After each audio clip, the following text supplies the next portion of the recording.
अस्सलाम वालेकुम, welcome to travel with सनान बिन मंसूर। उम्मीद करता हूँ आप खैरियत से होंगे। जैसा कि आप लोग जानते हैं, इटली से रिलेटेड मैंने अपडेट्स आप लोगों के साथ शेयर की, कुछ अप्रूवल्स शेयर किए, कुछ रिजेक्शन शेयर की, जिससे ताकि आप लोगों को आइडिया हो सके कि आपने कौन-कौन सी गलतियों से बचना है और अपने केस को कैसे सक्सेसफुल बनाना है।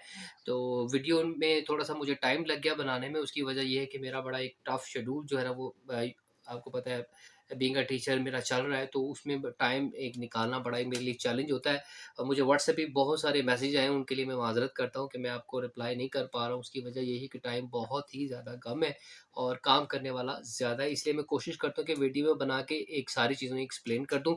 आज की हम अपनी इस वीडियो में आप लोगों के जो क्वेश्चंस हैं, जो आपने मुझसे पूछे हैं कमेंट सेक्शन में एंड व्हाट्सएप पे, उसको मैं इंशाल्लाह डिस्कस करूँगा। और जो मुझसे बैंक स्टेटमेंट के बारे में क्वेश्चंस पूछ रहे हैं, काइंडली आप मेरी बैंक स्टेटमेंट वाली वीडियो देखिए। इंशाल्लाह आपको कल या परसों तक मेरी बैंक स्टेटमेंट की पूरी एक ना प्लेलिस्ट मिलेगी, उसमें आप लोगों के सारे क्वेश्चन जो है ना वो क्लियर हो जाएँगे। तो क्वेश्चन शुरू करने से पहले हमेशा की तरह जो मैं आपसे कहता हूँ, हमारे चैनल को सब्सक्राइब करना बिल्कुल ना भूलिए। हमारे व्हाट्सएप चैनल को भी फॉलो कर लीजिए और फेसबुक पेज को भी फॉलो कर लीजिए, ताकि आपको वहाँ पर भी अपडेट्स जो है ना वो मिलना शुरू हो जाएँ। So let's start from question number 1। I am going with the self sponsor. I am active taxpayer. I have a property more than 20 lakhs and it's declared in my tax return, and it's mentioned the tax return that I have cash in hand amount 17 lakhs.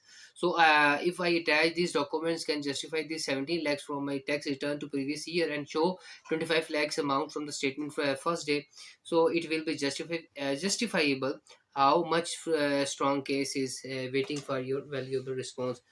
अच्छा जी, आपके पास तो जो cash है, आपने returns भी जमा करवाई हुई हैं और आपका सारा कुछ क्लियर है, तो ये एक बड़ा अच्छा एक बैंक स्टेटमेंट आपकी बनेगी, क्योंकि आपके पास सारे जो है ना वो प्रूफ है और ऑलरेडी आप चीज़ों को एक्सप्लेन कर चुके हैं।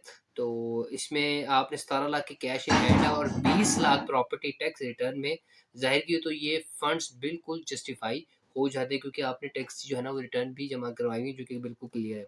ठीक है, याद रखें बैंक स्टेटमेंट में आप वो बहुत ज़्यादा बारीकी से चीज़ें चेक करें कि पैसे कहाँ से आए। इसलिए आपके पास ये प्रूफ होना ज़रूरी है कि आपके पास पैसे कहाँ से आए और कितने पैसे हैं ये। नेक्स्ट क्वेश्चन है जी, अस्सलाम वालेकुम सर, मेरे फादर का बैंक अकाउंट है, गवर्नमेंट बैंक में सेविंग अकाउंट है 2 साल से।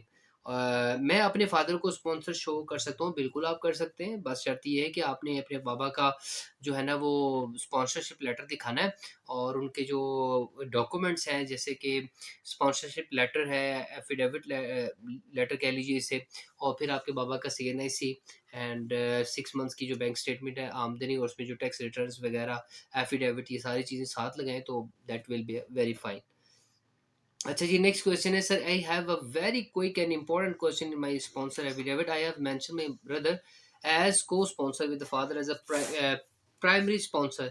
आई एम वरीड कि कोई कह रहा है नहीं करना चाहिए, था कोई कह रहा है, या ये केस स्ट्रॉन्ग करता है। अच्छा जी, बात है कि वालिद के साथ भाई को को-स्पॉन्सर दिखाना बिल्कुल एक अच्छी बात है, दुरुस्त है, कोई मसला नहीं है। ये आपके केस को कमज़ोर नहीं बल्कि मज़बूत बना देगा, ठीक है? क्योंकि इससे ज़ाहिर होता है कि आपके पास मल्टीपल फाइनेंशियल सपोर्ट मौजूद है, क्योंकि आप सिर्फ भाई पे रिलाई नहीं कर रहे, बल्कि अपने भाई के ऊपर भी उनको भी इनकम सपोर्ट है, तो वो ये कि स्ट्रॉन्ग चीज़ बन जाएगी, ठीक है। बस दोनों के बैंक स्टेटमेंट और इनकम प्रूफ आपने लाजमी साथ लगाने हैं, ताकि ये पता चल सके कि ये पैसे आपके पास कहाँ से आए और कितने पैसे हैं, ठीक है। अच्छा जी, नेक्स्ट क्वेश्चन है, अस्सलाम वालेकुम सर। सर मेरी कुछ क्यूरीज थी। सर आपने यूट्यूब को फॉलो करती हूँ, आप सबको अच्छा गाइड करते हैं, थैंक यू सो मच जी। मैं सर, मेरा यूनिवर्सिटी ऑफ पामा में एडमिशन हो चुका है, समरी भी फॉरवर्ड हो गई थी। मेरे डॉक्यूमेंट में इशू है, फादर नेम में स्पेलिंग मिस्टेक थी, जिसकी वजह से मैंने अपॉइंटमेंट की तरफ जल्दी नहीं की। अब सर मेरे डॉक्यूमेंट्स क्लियर हैं। सर अगर कोई कंसल्टेंट से कांटेक्ट करें तो वो कहते हैं कि रिकोर्सो के थ्रू अपॉइंटमेंट लें। क्या सर इस टाइम ये ठीक होगा करना? और सर अगर अपॉइंटमेंट मिल जाती है तो आइल्स का तो इश्यू नहीं होगा, क्योंकि इंग्लिश प्रोफिशिएंसी सर्टिफिकेट माँगा है।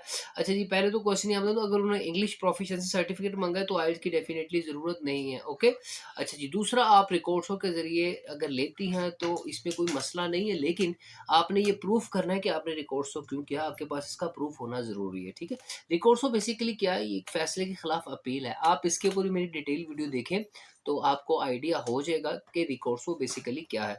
और इस साल बहुत सारे बच्चों ने, इवन दो कंसल्टेंट ने भी बच्चों को ये सजेस्ट किया है कि आप रिकोर्सो के थ्रू अपॉइंटमेंट लें और फिर जो है ना अपने केस को, और रिकोर्सो के थ्रू बच्चों को वीज़ा भी मिला है, लेकिन रिजेक्शंस भी सामने देखने में आई हैं। और रिजेक्शंस की जो मेन रीज़न है सर्टेनली वो यही है कि उनके डॉक्यूमेंट्स क्लियर नहीं थे, उन्हें वो डिफेंड नहीं कर पाए, जिसकी वजह से उन्हें रिजेक्शन का सामना करना पड़ा। इसलिए आप रिकॉर्ड्स तो कर सकती हैं, but the thing is that कि आप उसे क्लियर कर सकें, उसे प्रूव कर सकें कि हाँ, ये आपने रिकॉर्ड्स तो इसलिए किया है क्योंकि स्पेलिंग मिस्टेक हो गई थी, this and that. Okay, okay जी। If someone parents pass away in childhood then who can sponsor him और हर? अगर आपके वालिदैन वफ़ात पा चुके हैं, तो आपका करीबी रिश्तेदार जिस जो इमीडिएट आपका उससे रिश्ता हो, फॉर एग्ज़ाम्पल आपका आपके चचा हैं, आपके मामू हैं, खाला हैं और इसके अलावा बड़ा भाई है, स्टूडेंट के स्पॉन्सर वग़ैरह इसमें बन सकते हैं। बस साबित आपने क्या करना है कि ये इससे आपका रिलेशन क्या है। फॉर एग्ज़ाम्पल आप जब किसी को स्पॉन्सर करते हैं, फॉर एग्ज़ाम्पल अपने चचा को आप स्पॉन्सर करते हैं, तो आपने एफर्ट्स ही लगानी है जिसके अंदर उनकी फैमिली की सारी डिटेल मौजूद होगी और एफिडेविट सपोर्ट लेटर भी लगाना है और एक बैंक स्टेटमेंट भी लगानी है जिससे ये साबित हो सके कि ये आपको स्पॉन्सर कर रहे हैं। अच्छा जी, नेक्स्ट क्वेश्चन है sir, birthday certificate visa checklist में मेंशन नहीं है और ना ही यूनिवर्सिटी में रिक्वायर्ड है, तो मैं बर्थ सर्टिफिकेट भी अपने वीज़ा डॉक्यूमेंट्स में ऐड करूं ट्रांसलेशन करवा कर या फिर स्किप कर दूं? अच्छा जी, चेकलिस्ट में ऐड नहीं है। अगर आप वहां पर सेटल्ड होना चाह रहे हैं, वहां पर आप रहना चाहते हैं, तो ये आपके काम आ सकता है। ठीक है, ये एक एडिशनल डॉक्यूमेंट है, आप इसे अपने साथ रख सकते हैं, लेकिन आप इसे अपने डॉक्यूमेंट्स में फाइल में ना लगाएं, लेकिन आप इसे अपने साथ रख लें। ठीक है। अच्छा जी, नेक्स्ट, अस्सलाम वालेकुम sir, I have submitted my documents in Kenya Islamabad for student visa on 25th October. Do you have any idea how much time it will take? अच्छा जी, इटली वीज़ा स्टूडेंट का फैसला आमतौर पर 3 से 6 हफ्तों में आता है, जिसे आप आराम से आप कह सकते हैं कि 2 महीने के अंदर भी आ सकता है। ठीक है, अगर आपने 25 अक्टूबर को जमा कराया है तो इंशाल्लाह नवंबर के आखिर में या फिर दिसंबर के स्टार्ट में आपका जो है ना वो रिजल्ट आ सकता है। मगर कभी कभार ज़्यादा ट्रैफिक होने की वजह से, आई मीन टू से रश होने की वजह से आपका जो रिज़ल्ट है, आई मीन टू से जो केस है वो डिले भी हो सकता है। तो ये आज के क्वेश्चन थे जो बहुत ही ज़्यादा इम्पोर्टेंट है। आपको मैं बताता चलूँ, वीज़ा ऑफिसर इटली में स्पेसिफिकली बहुत ही कीनली इन चीज़ों को चेक कर रहे हैं, ऑब्जर्व कर रहे हैं।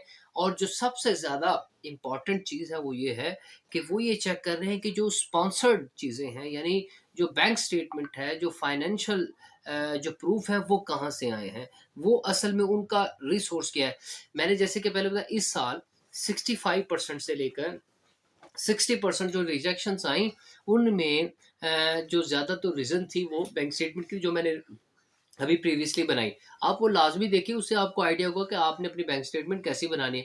क्योंकि थोड़ी-सी भी हेर-फेर, थोड़ा-सा भी फेक चीज़ जो है ना वो आपके वीज़ा को रिजेक्ट कर सकती है। अब आपने करना क्या है, आपने करना ये है कि कोशिश कीजिए कि किसी भी तरीके से कोई भी डॉक्यूमेंट फेक ना हो, जेन्युइन हो। अच्छा, जेन्युइन कैसे हो सकता है? जेन्युइन ऐसे हो सकता है कि आप उस सारे एरिया को, यानी अपने पूरे केस को तैयार करने में कम से कम 1 साल लगाएँ, जिसके अंदर आपकी बैंक स्टेटमेंट भी आ जाएगी, जिसमें आपके आपके रिमेनिंग डॉक्यूमेंट्स भी आ जाएँगे। इंशाल्लाह नेक्स्ट अपडेट्स के साथ मिलेंगे और नेक्स्ट जो अपडेट होगी वो बड़ी बेहतरीन होगी। आपने वो लाज़मी देखनी, लॉन्ग स्टे वीज़ा के मुताल्लिक है, जिसमें आपने वीज़ा अपना फ़ाइल करना है। तो तब तक के लिए आप अपना ख़्याल रखिए and thank you so much for watching travel with Sanam bin Mansoor.